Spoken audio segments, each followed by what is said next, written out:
What's up, everybody? It's a nice night out. My wife's putting the kids to bed.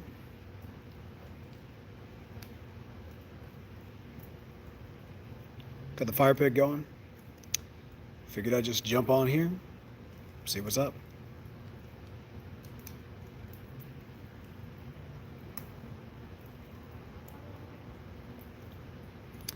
Probably could have jumped on Facebook Live, but I thought, you know what? Any chance I get to jump on the YouTube, why not? What is up?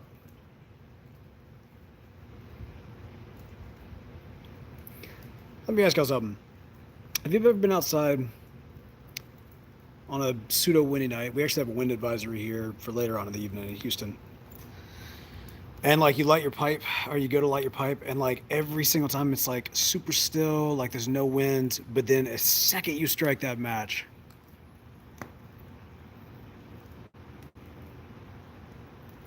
it's like a hurricane out of nowhere, just like directed specifically at your match.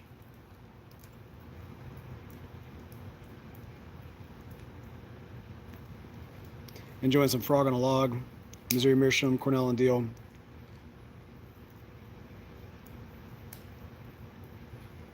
This has been my go-to lately. It's a good pipe.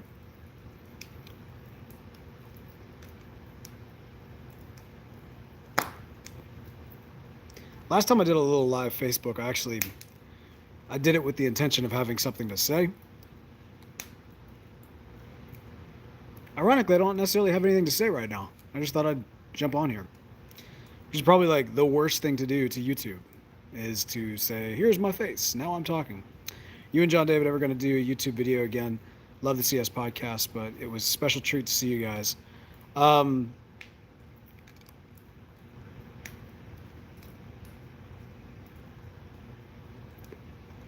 My answer to that is not no. It's not no.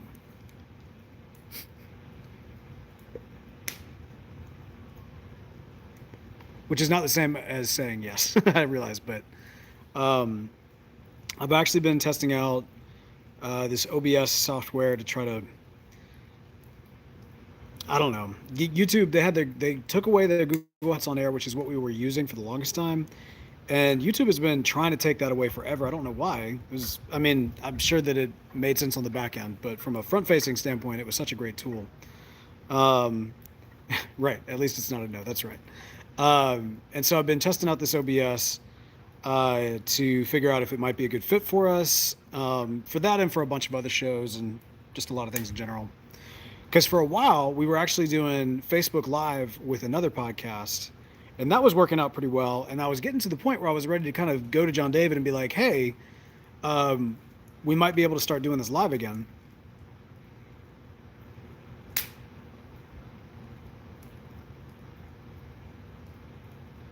But then Facebook got its new thing, and now that's not working anymore either. So we're going more towards a device agnostic, not necessarily device agnostic. Thank you very much. I think I'm cute as well. So do my kids. In fact, my youngest was sitting next to me, and she said, "Daddy, you're cute." I'm like, "Thanks, sweetheart. I appreciate that." But anyway, so we were using the Facebook Live. It's just not gonna work for us. But if this OBS thing works, we can go on Twitch, we can go on here, we can go on Facebook, we can do anything and everywhere. Not normal for what we're trying to do here. So going to have to figure out how to take you off of the chat. So bye bye.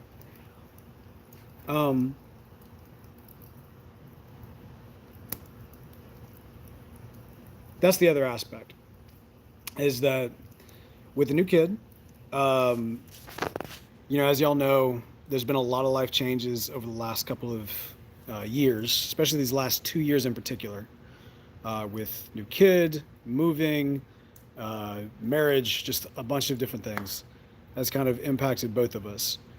But the good aspects is that we have now, I think, kind of fallen into the new normal for the most part.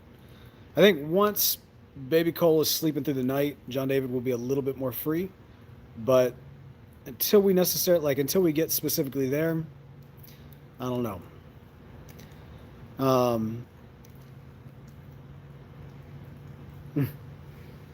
I know, but I'll have to figure that out. I'll have to mess around with that. Uh, I don't do these very often, so it's always uh, it's always interesting. There we go. Back at it. Um, I'll have to relight my pipe. So yeah, so I think we're getting pretty close to being able to do something live on YouTube. Let me ask you this though: would you be?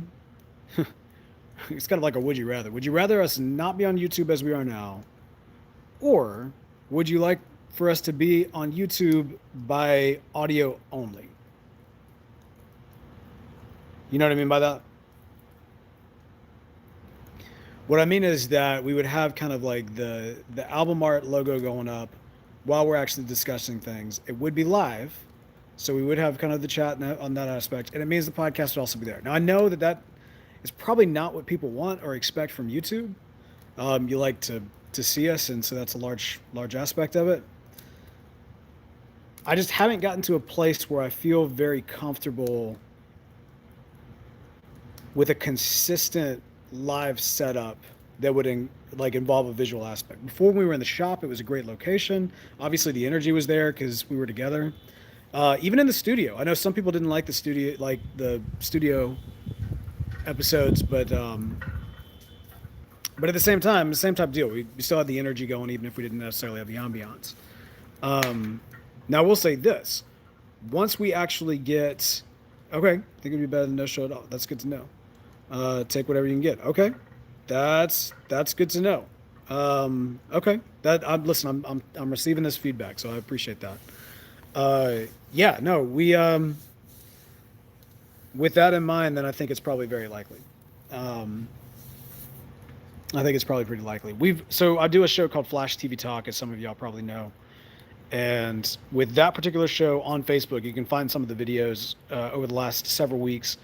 We've done them live, where literally that's what it is. We have kind of custom album art for each episode that goes up, but basically people can see the album art, they can see that we're live, they can tune in, they can chat with us. It kind of is a nice way to kind of keep that energy up. And I think it adds an extra connection point, which I'm always big on when it comes to content creation, especially podcasting, is any way that you can kind of make what is traditionally a one-way street into a two-way street so that we can actually get y'all's live feedback and live commentary going. I think that just adds to the energy of the show, even for the listeners who aren't able to tune in live, because I think even if they can't join us for the show, if they see that comments are coming in, they can feel represented by the fact that there are people that are able to send that feedback.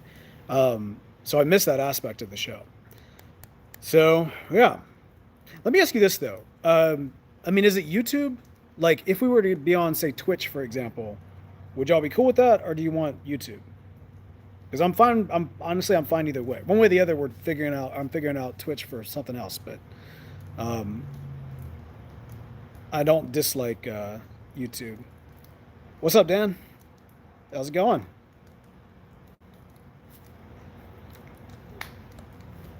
Problem is, I need to relight my pipe, but I need two hands to do it. um, yeah, you're exactly right. That's where my mindset is as well. The YouTube is more accessible for everyone. Um, I think for that other show, just where the audience is, that's why Twitch has been kind of heavily recommended. But obviously, the pipe community, I mean, we're all on YouTube, so that makes a lot of sense. All right, we will figure out a way to get back on YouTube. I tentatively say, having not checked with John David or even fully pitched him on the idea, I'm pretty sure I can say that for the Lunt to Remember live show, or at least one of the two shows we'll be doing at the Lunt to Remember will be broadcast. I'm pretty sure I can say that. I hope it's true. As I'm saying it now, I'm actually a little bit nervous. It may be. I will say this though. It may be less polished than live shows we've done in the past. Like, it may just be like literally we pop up the phone, and so you don't have the crystal clear audio that I prefer to have and that sort of thing. If we go with kind of a better than nothing scenario. But I'm hoping if this software works, then we'll actually be able to do it from a pseudo polished standpoint, as polished as it ever was. I mean, we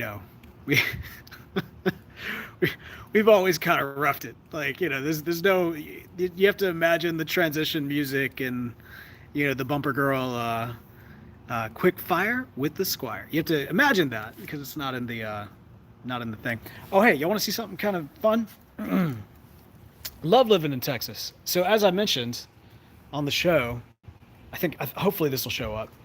As I mentioned on the show, I broke my foot a while back. We'll see if this actually shows up. We'll just see. I broke my foot a while back, and you can kind of see. I don't know if you can or not.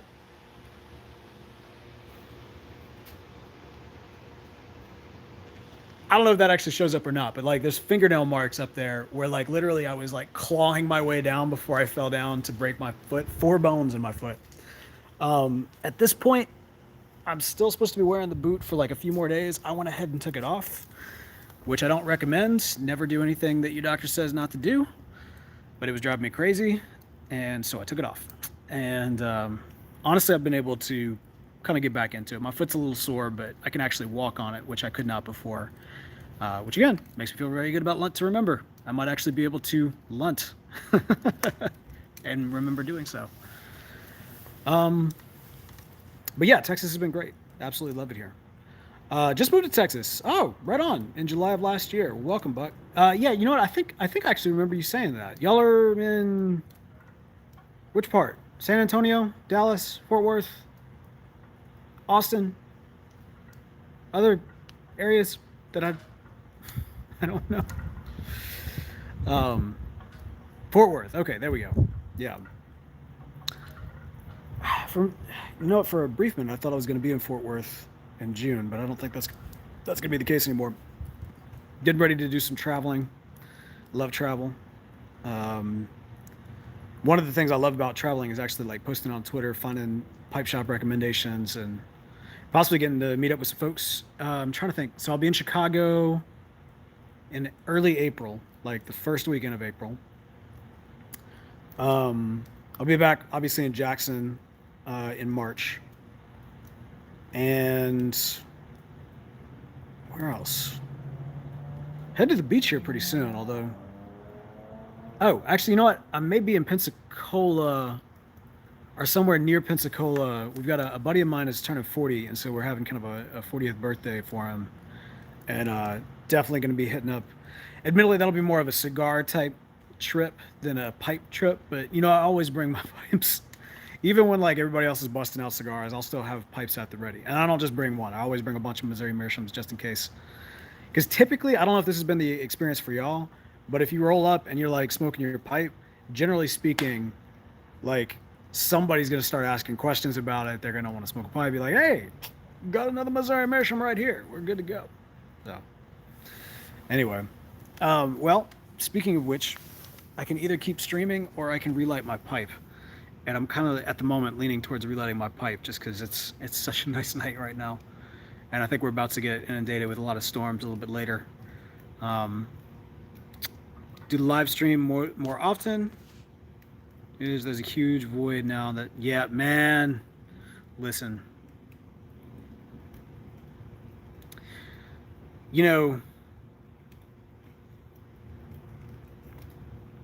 So, I'll just share something briefly about that since you bring up matches real quick. And this is not I know for a while, like Briar Report, I don't know if they're still doing it, but Briar Report was kind of gathering a lot of YouTubers' reaction. And this is not, let me go ahead and say verbally, this is not necessarily to be used for that or anything like that. But just since it came up, because we, obviously on the podcast, we discussed it the week that he passed, or the week following that he passed. And, so just to kind of pull the curtain back a little bit on the way that just our show is produced and everything. Obviously, John David is he's the knowledge base, as we are all well aware. I'm I'm a fan of John David. He's also my best friend. But beyond that, like if we weren't friends, I'd be a fan of him. Just in terms of the knowledge that he brings, his spirit, his genuineness. But so for the show, I mean, but he does represent kind of that knowledge base. Whereas for me, I'm much more of the, the community, he's more of the local community in Jackson, and I'm more of kind of the community as the pipe community as a whole, keeping kind of my pulse on it and that sort of thing. And so I'm not a big YouTuber. There's a reason why we say that, we never really consider ourselves part of the YouTube pipe community. Um, but at the same time, on about a monthly basis or so, I would go and, just kind of see what was going on and check and see, what were the conversations having in the community. And Matches was always one of those guys, Match it, like he there are so many people that enter into content creation that try to do what Matches did naturally. Like there's, the people talk about in performance, like the it factor or the X factor, that thing you can't put your finger on. And to some extent for content creation, that's true as well. Like you have people that try to like put on a persona and whatever and blah, blah, blah, blah, blah, and like try to like really lean into kind of how they're perceived.